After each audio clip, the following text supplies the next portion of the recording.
part one, Part right? one, yeah, so we should all be over here. Should be over here, and Ben is singing part two, so I'll put him over here. Yep, yep. Okay. Sounds good. Alan is sitting in front row. And we've never been told what the hymns are, have we? Well, he said there was one hymn that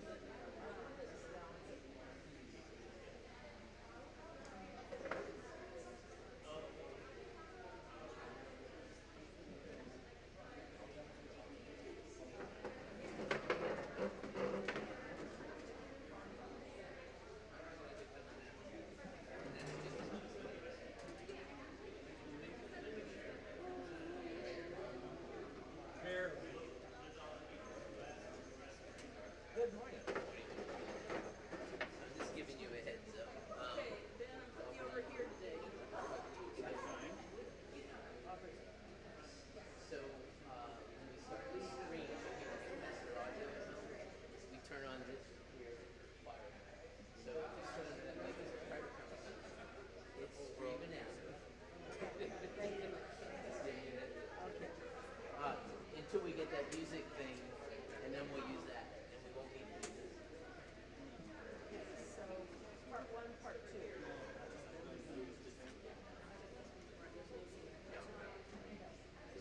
it this way, then I can turn the music down. Okay, we're gonna put everyone's singing part two over here, and part one's over there. So Alan, maybe you can sit here, or Part one, right? Ben is front row. I'm part one, yeah. Am I in the right? You always get front row. Yep. Meg gets front row. And Aubrey. Singing part one or two, I guess. The one. Yeah, but Catherine's singing here, so we'll put part one's over there. Okay. Good, good. And you guys want to sing this later? I think I see. Yeah, sure. Where are the like? Yeah, sopranos and tenors are singing. You were singing part one on this, right? Yes, yes. Because you had the, we needed more part ones. Yeah, like I switched away. So glad you guys are singing it. I do. It's true. No, I screech. So, yeah, the message to the children, I would like,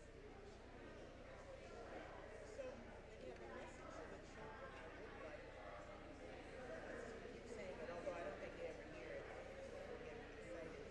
Children are like,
Good morning and welcome to the First U Congregation of Orlando.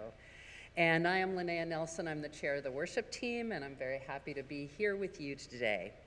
With me in today's service are Reverend Margalie Belizaire, and also our Director of Lifespan Religious Enrichment, Judith Stein-Farrell.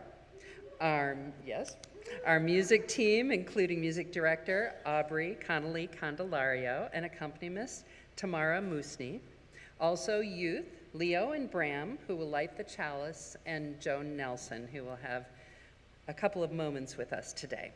We also have a slew of wonderful people in the background working diligently to ensure that we come together this morning. So thank you to our tech team, our welcome team, our childcare team, and so many others. And we welcome all to join us as we explore our Unitarian Universalist faith, which draws us into a community of justice seekers with a commitment to lifelong spiritual growth and compassion, service to the community. Whoever you are, whoever you love, you are welcome here. You are welcome, regardless of your color, national origin, gender, sexual orientation, age, physical or mental abilities, economic status, or religious background. We welcome you. For more information about our congregation and announcements, go to orlandouu.org or email info@orlandouu.org. And we have some special announcements today. First, iDignity is in need of wallets. Once their clients have obtained their driver's licenses and other important documents, many don't have a secure place to keep these documents in. So providing a wallet can make their day. We'll be collecting them in Gore Hall at 1U Central. Our last day to collect is today, so I hope you remember to bring them. And now I invite Joan up to the podium. Thank you and good morning. Next Saturday is Orlando Come Out with Pride Festival, and we have a tradition here of showing up UU Pride. So just want to announce that we will be having a presence. We'll have a booth. We'll also have a float, and you can sign up. We need you to sign up. We're also partnering with Triple U this year, so and they've already got a group of folks coming. So we want to show our 1U Pride, and please go to you can sign up if you go to the weekly. There's a Google form to sign up to help. And while I have the floor, I also want to announce, as board president, we are going to have our fall congregational meeting. And that will be the 23rd, Sunday the 23rd. And as we've done in the past, we are going to have the meeting here in the sanctuary. There'll be a nice break between with some heavy snacks that Kathy Spoon and her team are helping out with. So please plan to attend the meeting. If you can't attend in person, we will also be on Zoom. And links to the information, we have two things to vote on, the minutes and an amendment to the budget. You can find that in the weekly as well, or go to our website and click on the link that will take you to everything, all the information. Thank you. Thank you, Joan. And we are also seeking volunteers for 1U's service tent at the Central Florida Veg Fest on Saturday, October 22nd. Go ahead and see our weekly update or contact Mary DuBois or our program assistant, Gabby. And all other announcements are on the slides before and after our services and have links in the weekly update or on our website. Thanks again for being here in person and online today. Welcome. Let's get started.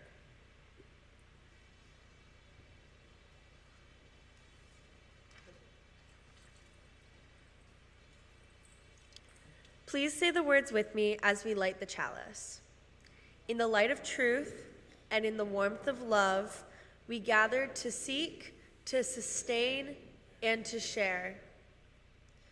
Please remain seated or get up and dance, or dance in your seat, clap your hands, or do whatever feels joyful to you as we play the video of today's opening hymn, The Joy That I Have, sung by the Resistance Revival Choir. This joy that I have, the world is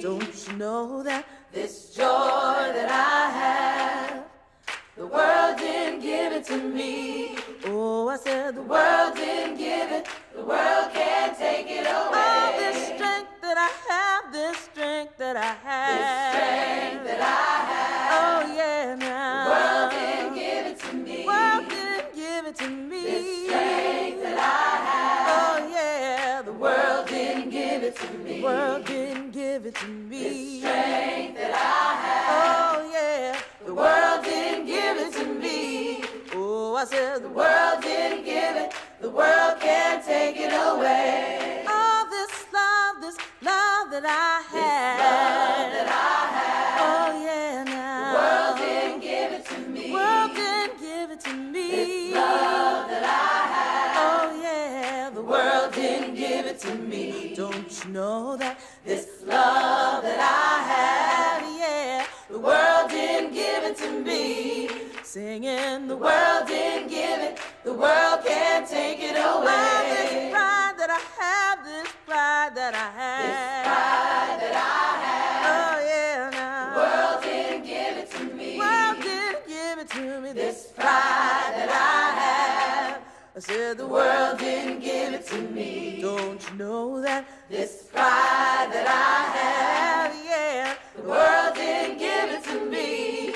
Oh, I said the world didn't give it, the world can't take it away. All this peace that I have, oh, yeah. The world didn't give it to me. The world didn't give me my peace that I have. Oh, yeah, now. The world didn't give it to me. Won't you sing about peace? This peace that I have. Oh, yeah, now. The world didn't give it to me.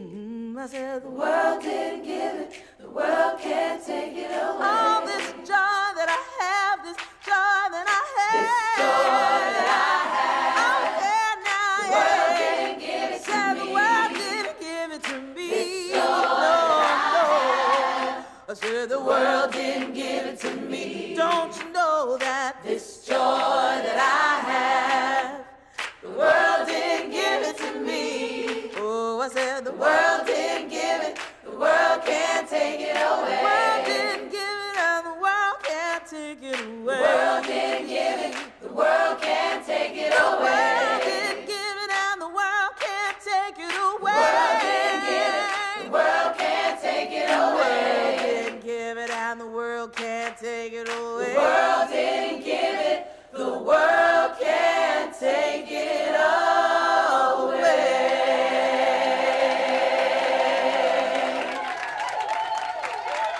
Resistance Revival Chorus believes in the words written by the poet Toi Dericotte when she wrote, "Joy is an act of resistance."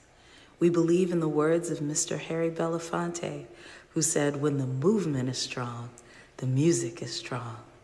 We sing to revive the hearts of those who fight for social justice, and we sing together for freedom. This joy that I have. Yes.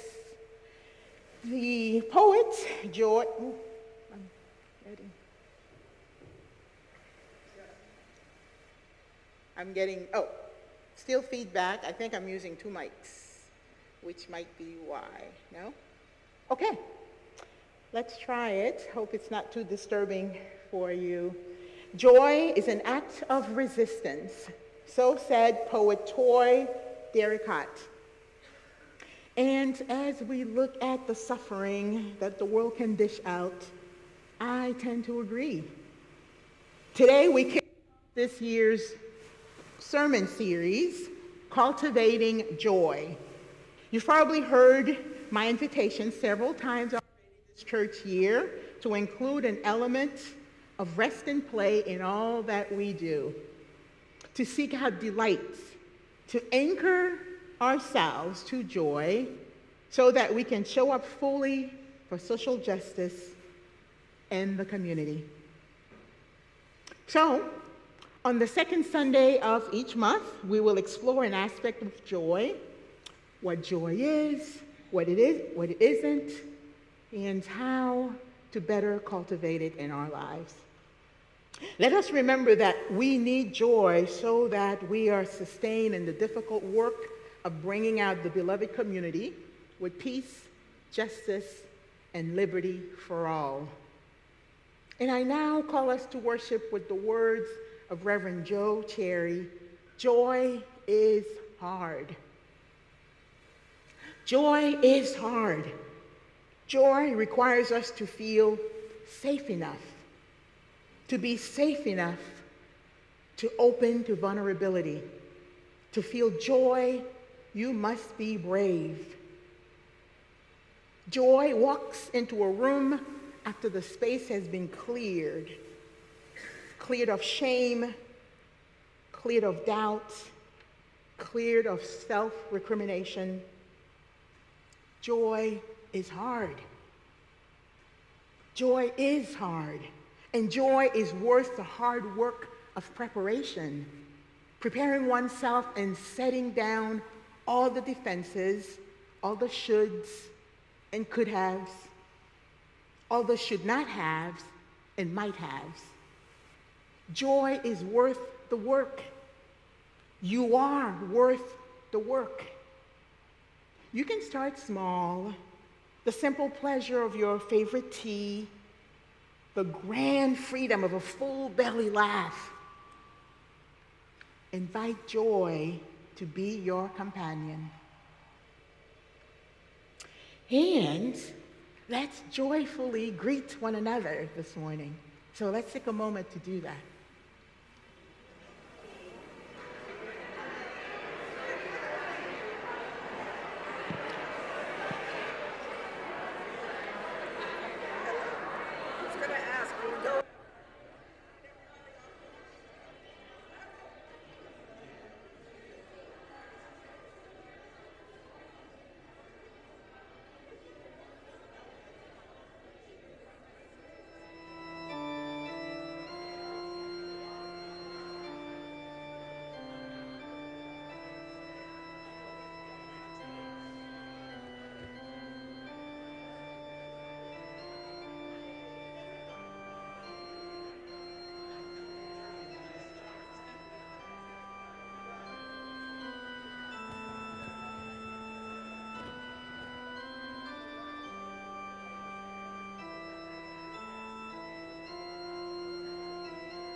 Is everybody sitting down? Good morning, everyone. If you already didn't know it, my name is Judith Stein-Farrell. I'm your new Director of Lifespan Religious Enrichment. Thank you. And I asked for a handheld mic today because I tend to like to walk around during Time for All Ages when I'm the one doing it. So if I get too loud, whoops, and I was told to watch out for the speakers, so I'll get away from them. If I get too loud, tell me to not talk right up like that.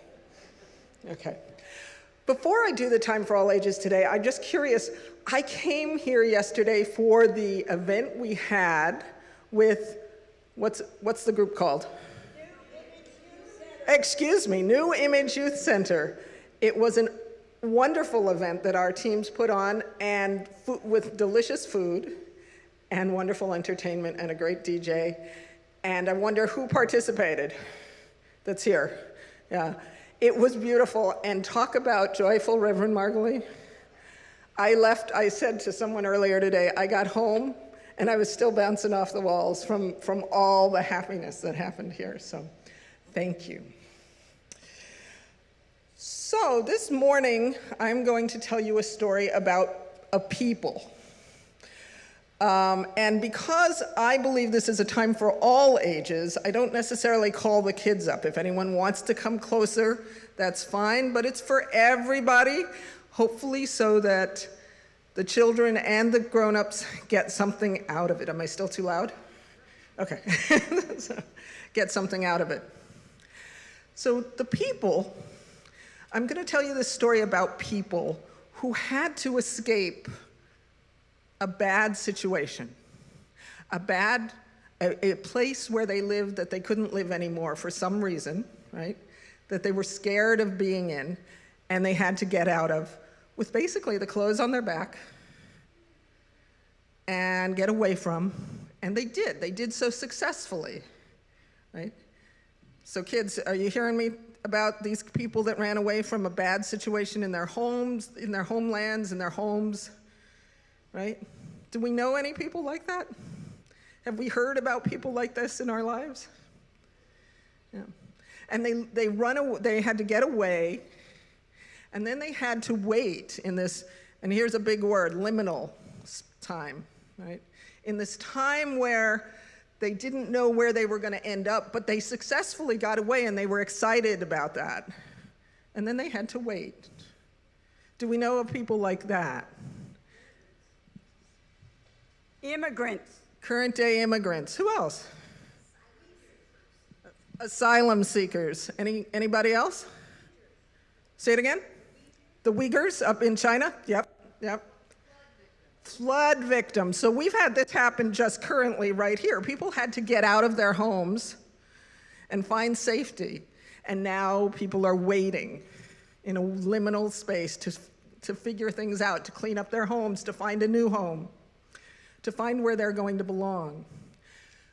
Well, because I'm the religious enrichment director, I've got to bring in a little religion into this story. And one of the things I do is talk about our various sources. We have how many sources? And under those 6, how many more? But in today's case, I'm talking about the source, our Jewish and Christian teachings. And this comes out of the book of Deuteronomy and Leviticus and Exodus, just so you know. And tonight is the celebration of Sukkot, starts the celebration of Sukkot. And the celebration of Sukkot is about the Hebrew people after, has anyone here celebrated Passover? Right? After they escaped Egypt, it's about their time wandering in the desert for 40 years while they were trying to figure out where they were going to be. It was this liminal space, like we have people today, in this liminal space waiting. And the celebration of Sukkot takes place in Jewish houses around the world, with families creating these temporary shelters, because the folks in the desert, as other people who escaped their homes, took with them temporary shelters to protect them while they were traveling. What would we call those in our lives today? Tents, right? In the Jewish tradition, it's called a sukkah. And it's now, can we have a picture of the sukkah, or the first picture? So it's created out of, people put them in their backyards, and in cities, they build them out on terraces and on fire escapes. It's kind of amazing. And sometimes they're built out of they're supposed to be made out of natural things. And they're there for the families to spend their time under, to sleep under, and to eat meals under whenever possible, over the 7 to 8 days of Sukkot. This is one look at one. Can I see the next slide? This is what another family might have. Now, Sukkot also takes place during the time of harvest. And the celebration is about, and the commandment is about being joyful. Can I see the last picture of the Sukkot? There we go. So families spend their time in these temporary shelters, having meals, and having sleeping, and remembering that here they are under a better than not safe environment, being grateful that they've escaped something horrible. And the commandment in both Deuteronomy and Leviticus is to rejoice in what you have. It's not that life is perfect, it's that here you are, here's what you've got. And to Reverend Margalie's lesson today, it's about resistance. It's about having done something hard. And just because we are a pluralistic faith, there are other faiths that talk about this act of waiting in safety. There's the Buddha himself waited for, 36 years, I think, to find nirvana, to find peace. There are traditions all over. So the last part of this lesson is that in this celebration, not only are they spending time in this temporary shelter while they wait, they're using these items, and it's called a lulav and etog, which are palm leaves and myrtle and a citron, and they are using those in. And I'm told by a rabbi that I listened to on a show called Chutzpah, that this most certainly came out of pagan practices, this particular practice. So here we go, right, where this pluralistic faith comes from. And they use these and they wave them to the four directions, the four winds, in recognition of where they've come and where they're going. So, our faith is informed, not directed, but informed by these other experiences to be joyful. So I encourage you to be joyful in what you have today, and that is our time for all ages, Chag Sukkot.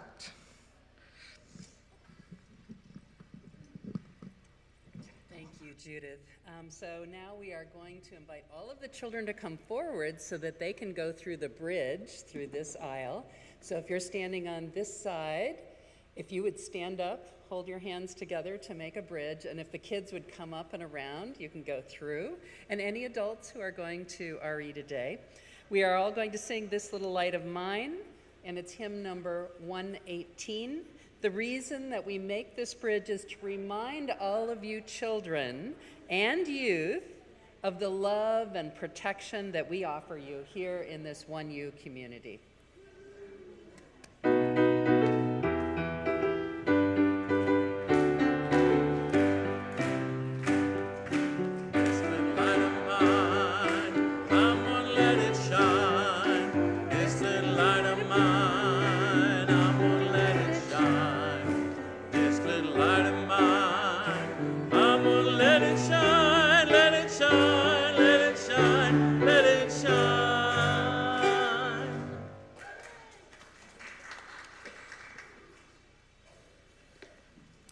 As I mentioned before, I'm Joan Nelson, board president.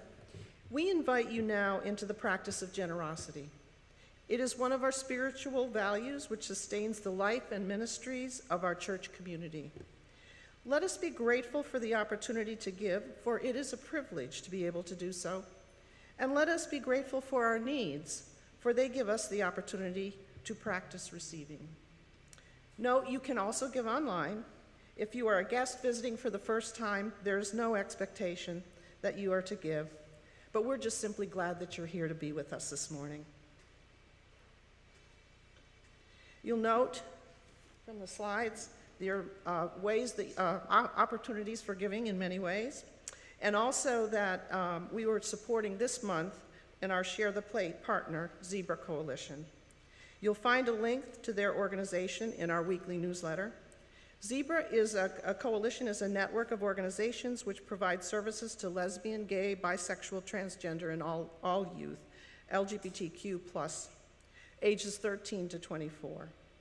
This coalition assists young people facing homelessness, bullying, isolation from their families, and physical, sexual, and drug abuse with individualized programs to guide them to recovery. Note, suicide is one of the prominent problems that this group of folks face. So please think about supporting Zebra Coalition. The offering will now be collected.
Let us joyfully receive the offering here today in the spirit of gratitude and in fellowship.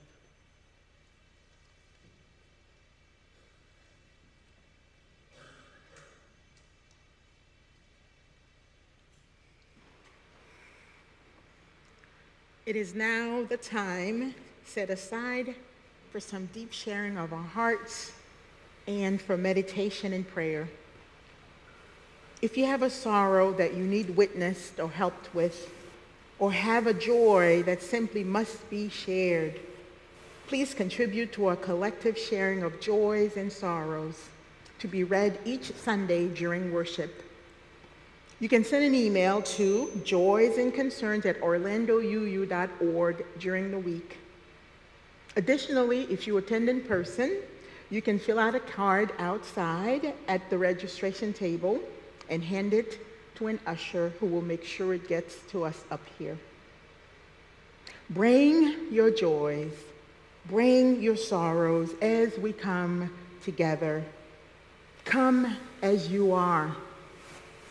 Whole self is welcome here in this community and this sacred space that we are creating together. We have a couple of joys and concerns to share with you this morning. I have a note here. Thank you to the garden team, Renee, Rose, and Andy for helping with the New Image Day yesterday. We have another one here, another joy. The Friends of the New Image Youth Center sent a big thank you to all the volunteers and participants who made yesterday's Harvest Fest and Talent Show such a great success. The show featured the talents of children from NIYC and 1U, along with games, face painting, planting in our garden, and of course, food. A special thank you to members Natasha, Roni, and Rhonda for making it all happen. Pictures will be posted on our webpage. So check out New Image Center's webpage for pictures. We also, this Joy and Concern came back on October 1st, but because we didn't have internet for a while, we didn't get it until during the week. And it is one that it is from Len, Graham, and Mutt. We would like to share that we are celebrating our 21st anniversary, and that was on October 1st. So, yes.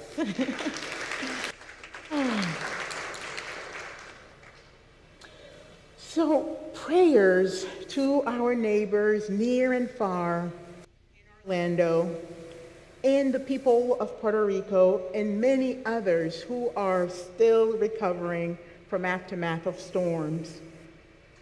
May they find relief soon.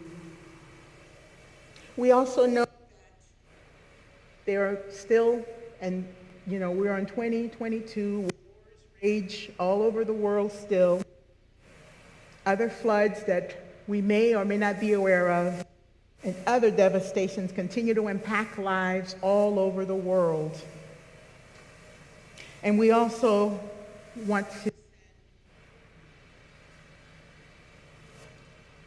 prayers and love to those who are impacted by monkeypox, which is slowly making its way here and the rest of the world. Tomorrow is Indigenous Peoples Day. Just wanted to make sure that we think about all these people from way back when who were displaced. When we think of Judith's story earlier, and continue to be displaced, lands taken from them, and more recently what's been going on in Canada. So just keeping these folks on our hearts tomorrow, and really just every day, but tomorrow is Indigenous Peoples Day. I wanted to remind us of that.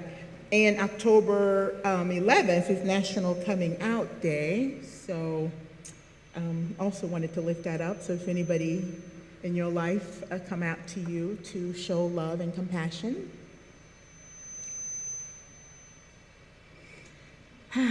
And let us remember that we are connected to all living creatures, and let's send them loving kindness, and may all be at ease.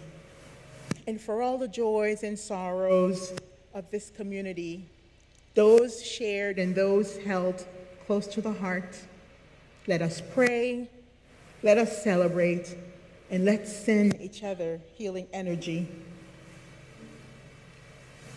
I want to now invite you to participate in this breath meditation written by Reverend Samuel Trombore. So just take a moment to sit as comfortably as you can.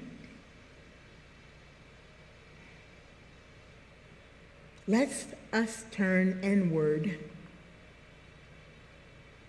Feel the rhythm of your breath. In and out,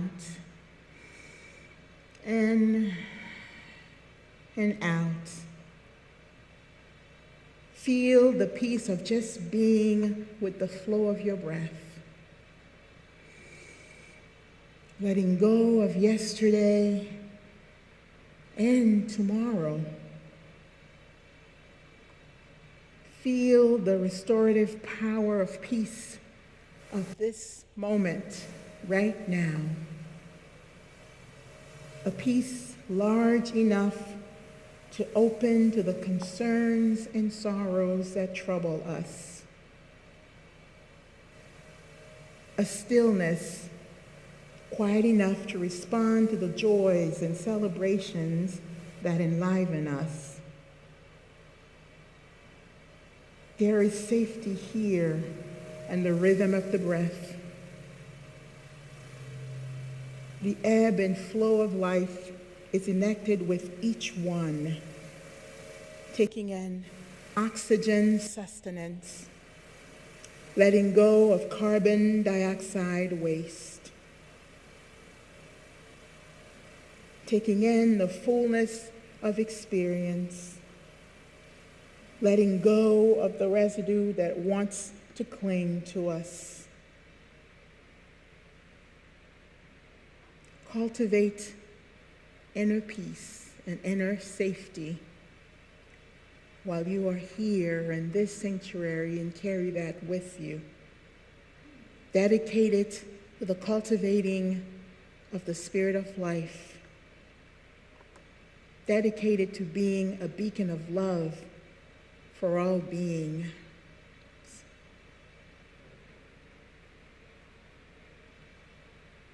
And as you continue to focus on your breath, I invite you to come up to our candle altar and light a candle if you are so moved.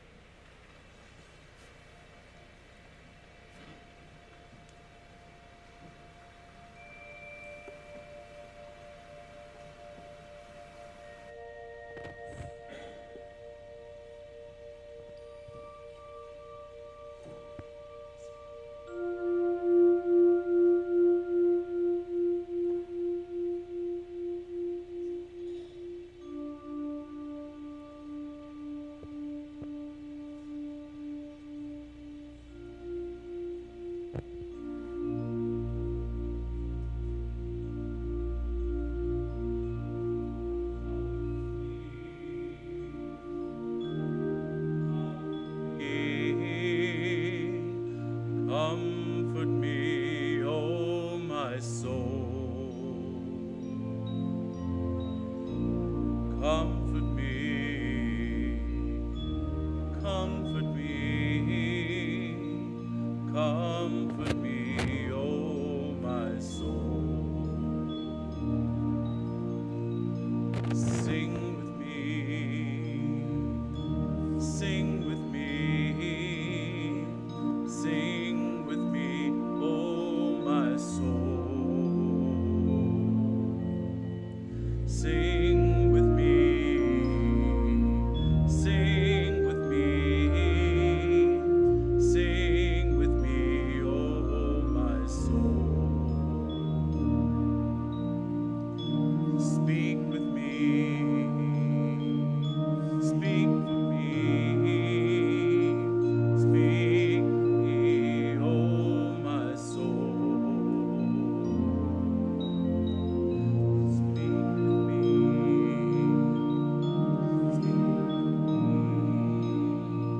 speak for me, O my soul. Dance with me, dance with me, dance with me, oh my soul. Dance with me, dance with me, dance with me, oh my soul. Comfort me, comfort me, comfort me, oh my soul. Comfort me, comfort me, comfort me, oh my soul.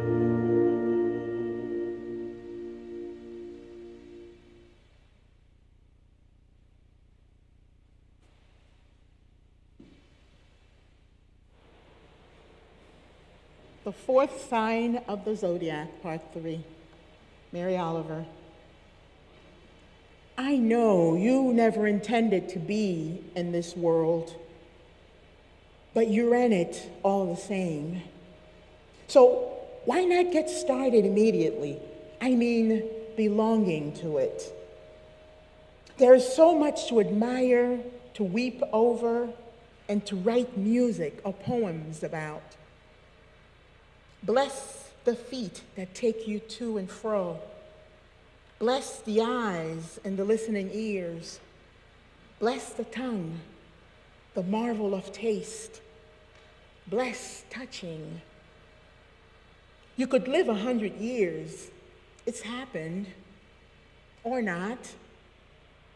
I am speaking from the fortunate platform of many years, none of which I think I ever wasted. Do you need a prob? Do you need a little darkness to get you going? Let me be as urgent as a knife then, and remind you of Keats. So single of purpose and thinking for a while that he had a lifetime.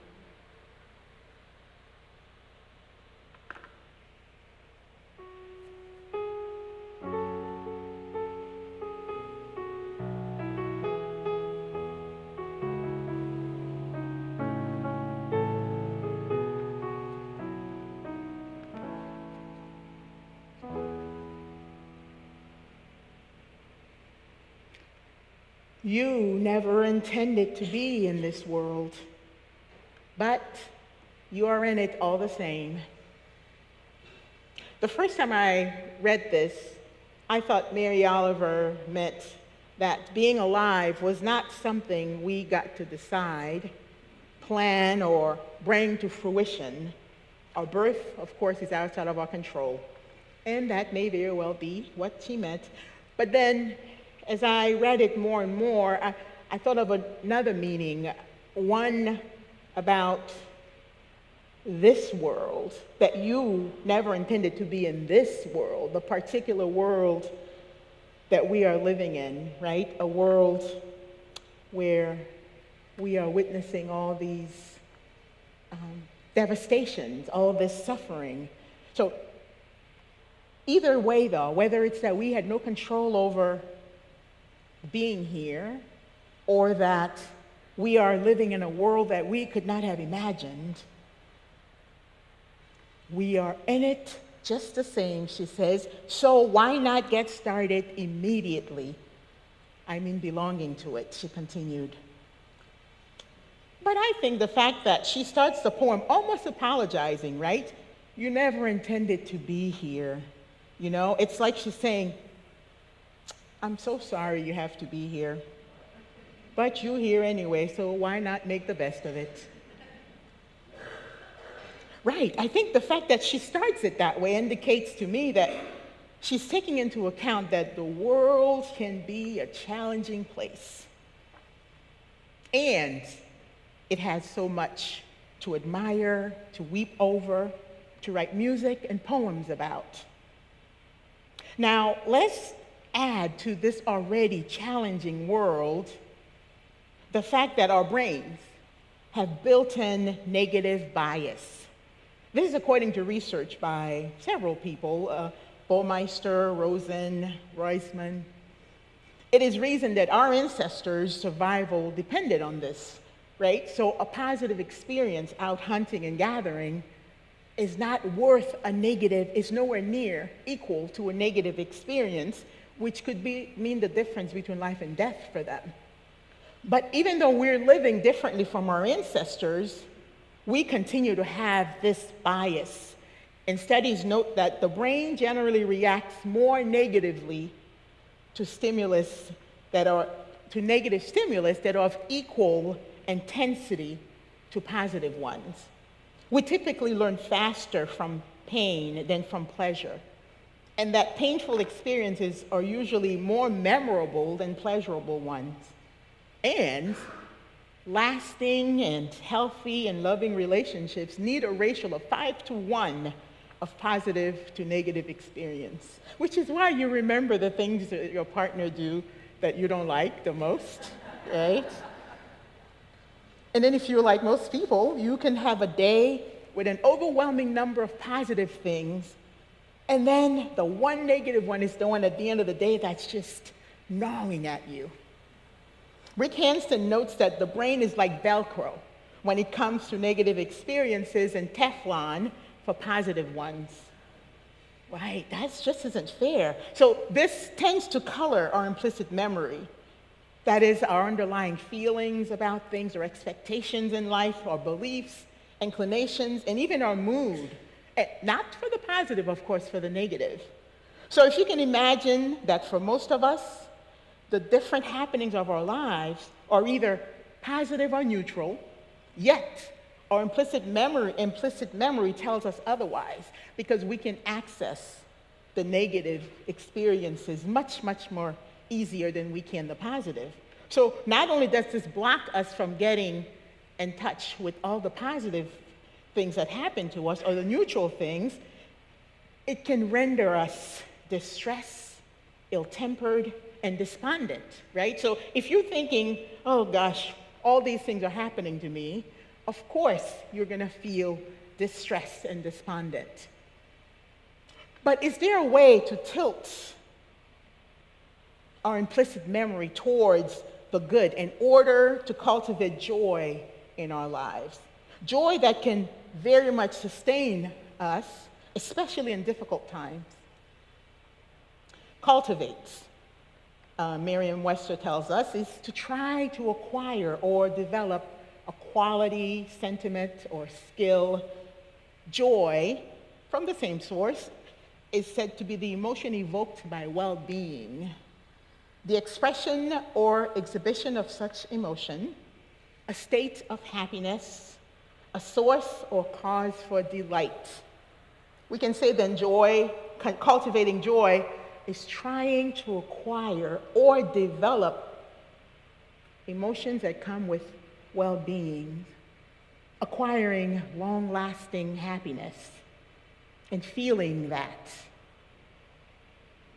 Cultivating joy implies then practicing as we are trying to develop, we're trying to become. Cultivating joy also hints at making a choice, right? Because we are intentionally working at accomplishing something, at developing a skill or something. So it's not simply that some of us are joyful or have joy, while others are not or have none. At least that's not necessarily the case. It is this tilting of implicit memory towards the good. Reverend Peggy Clark notes that joy is not in the circumstance, but in the response. The sun rises every day, whether we like it or not, but being entranced by it is a choice. So circumstances, good or bad, are going to happen every day. Right now, they're happening around us. Now, whether we are moved by them, right, that is the choice. That is where joy comes in. So joy doesn't come from the thing, but our response to it, in other words. So I guess it is the same, right? How we can have 50 positive incidents in a day, and then that one bad one is the one that we hold on to. So we can make a choice. We can take notice. We can have the courage to make the choice to take notice when the good things are happening, when the positive experiences are happening. Now, understand that I am not dismissing that life can be difficult and that negative experiences happen. That pain and suffering every day, even right now, as we gather together, that those things happen. It is instead an invitation to, whenever possible, to seek out delight, even if they may be few, to cultivate joy. And actually, activist Valerie Kaur notes that joy is possible even amid great labors, the labor of dying, the labor of birthing, and the labors between. We cannot force it, but when we create moments to breathe between labor pains and surrender our senses to the present moment, notice the colors and lights and feeling of being alive here together, joy comes more easily.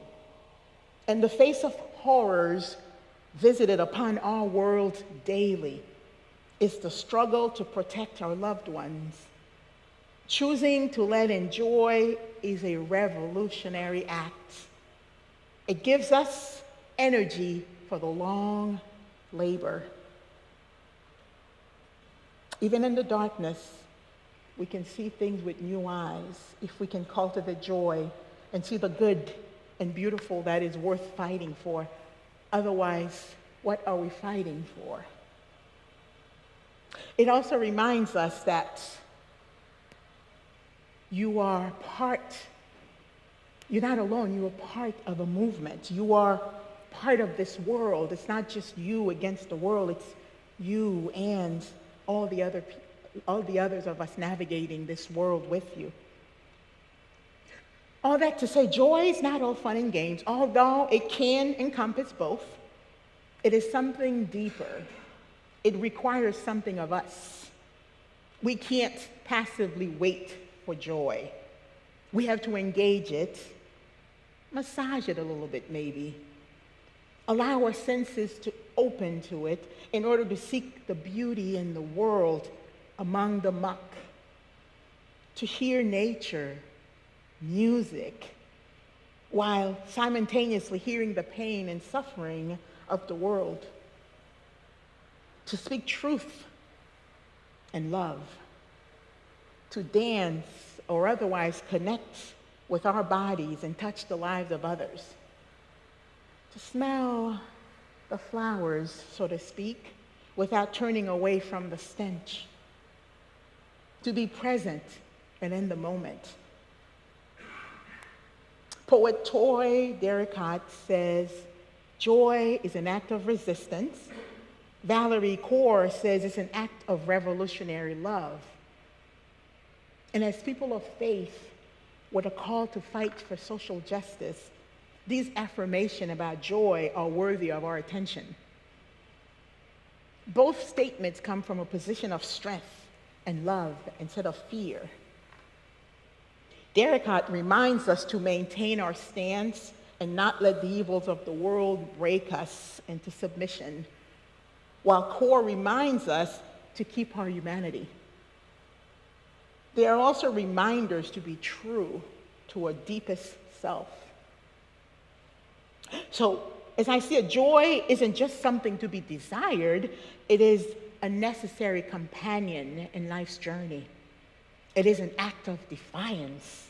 It is a declaration that the evils of the world cannot touch the deepest and most precious part of you.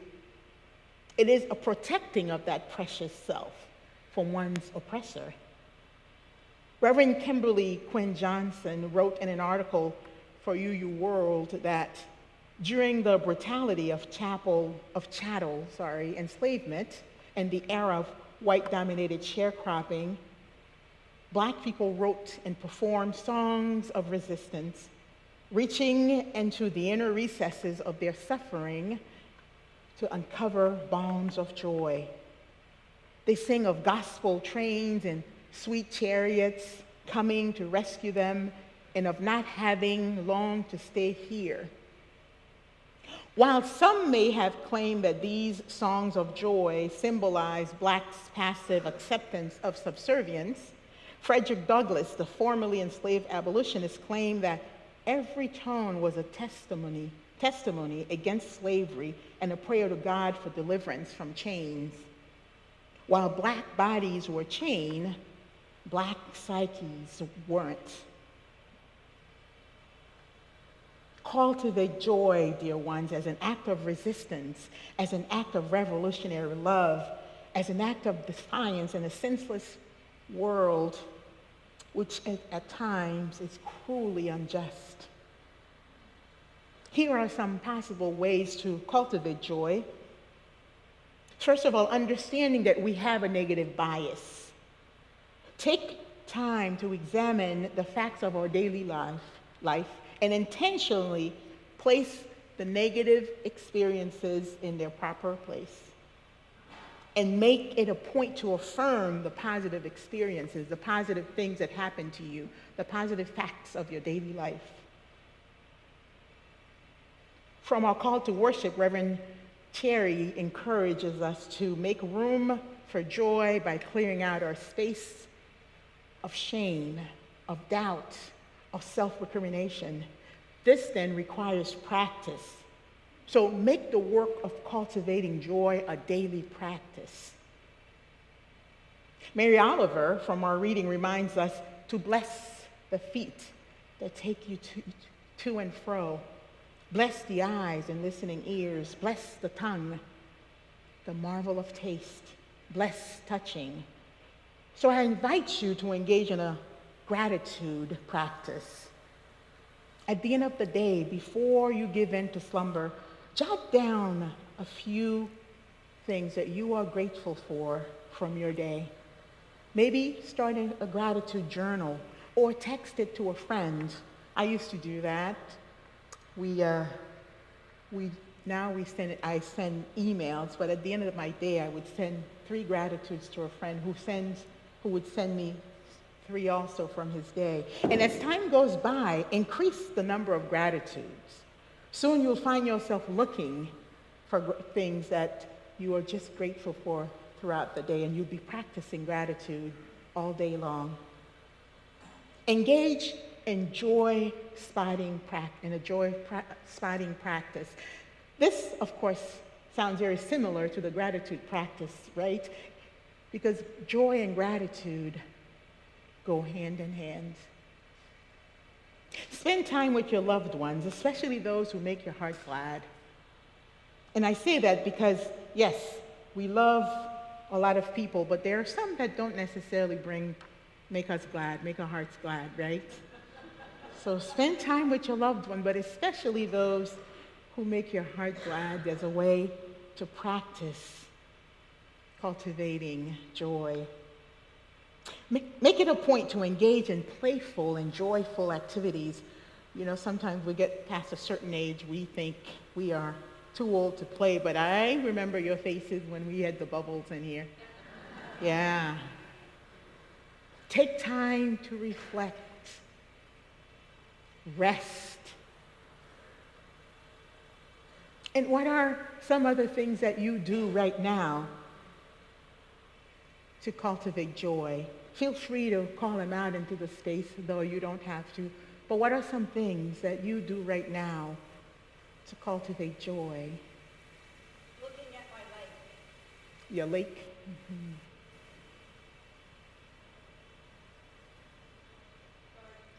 Gardening.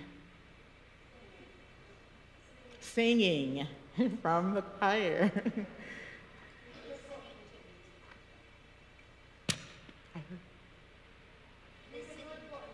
Listening to music, reading a good book. Dancing, yes. Read poetry, yes. And write them too, right? Reading stories to children, chocolate, I heard over there, yes, yes.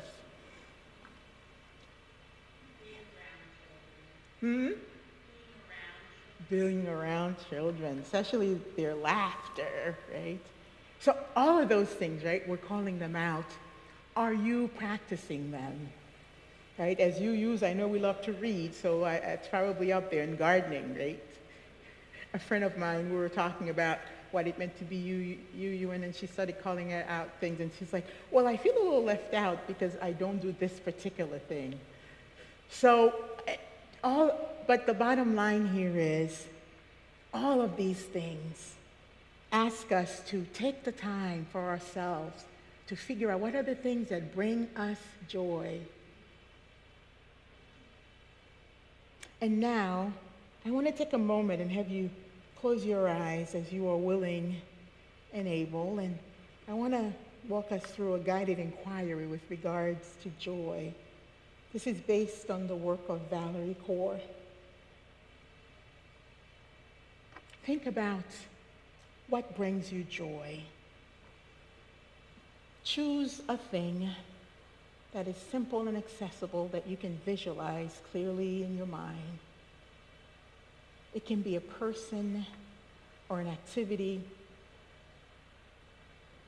something that you could do right now if you had access to it. Something simple. Now notice what it is about this thing that brings you joy. See it. Feel yourself touching it. Taste it. And remember this feeling. Remember how it's feeling to experience this thing that you enjoy doing. The sensation may be a strong one, or it may be a slight feeling. And just let yourself enjoy that feeling.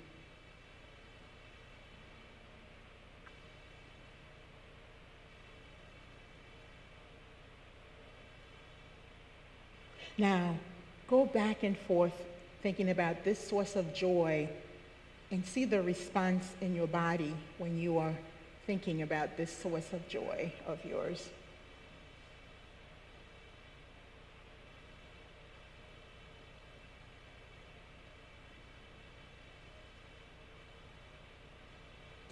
And notice if there's anything blocking you from fully feeling the joy. Maybe it's guilt, shame, stories about whether you deserve this joy or not.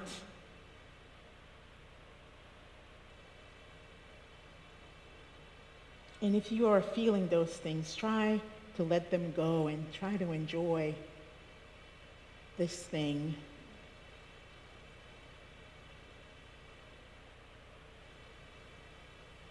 Now, knowing that you have this source of joy, what do you need to do to protect it every day in your life?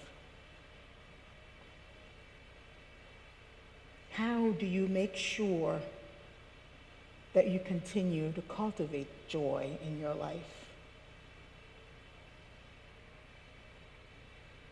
So I invite you to go back to this whenever you want to be reminded of moments of joy, or whenever you want to come up with different things in your life that help you cultivate joy.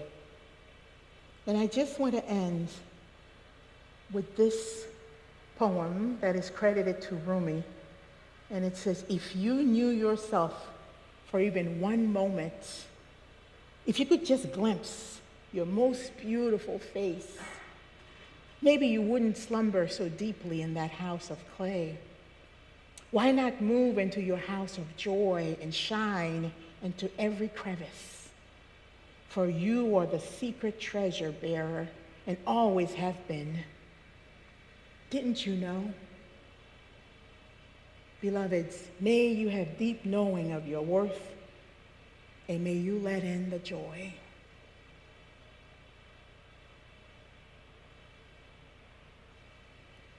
Now, please join me in singing a closing hymn, number 29, Joyful, Joyful.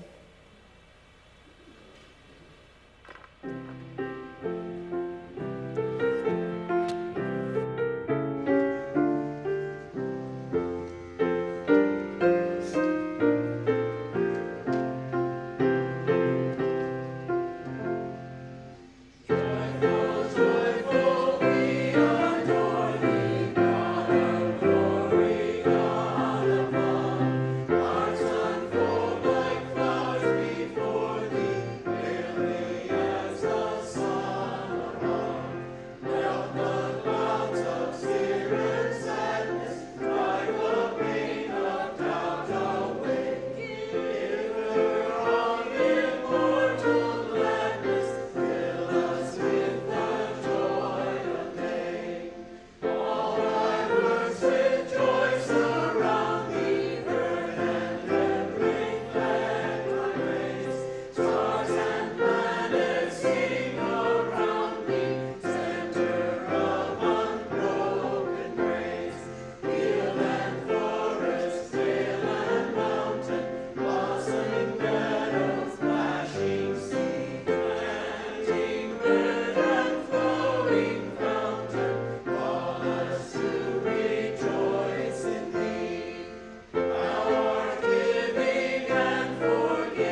You be joyful.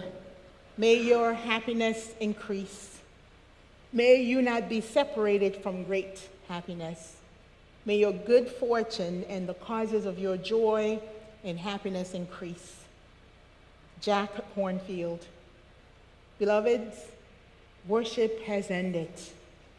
And now the service truly begins. And know that you need to cultivate joy to do that service.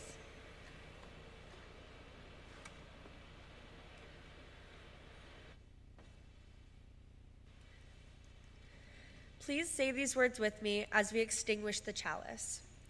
We extinguish the flame, but not the light of truth, the warmth of community, or the fire of commitment, until we are together again.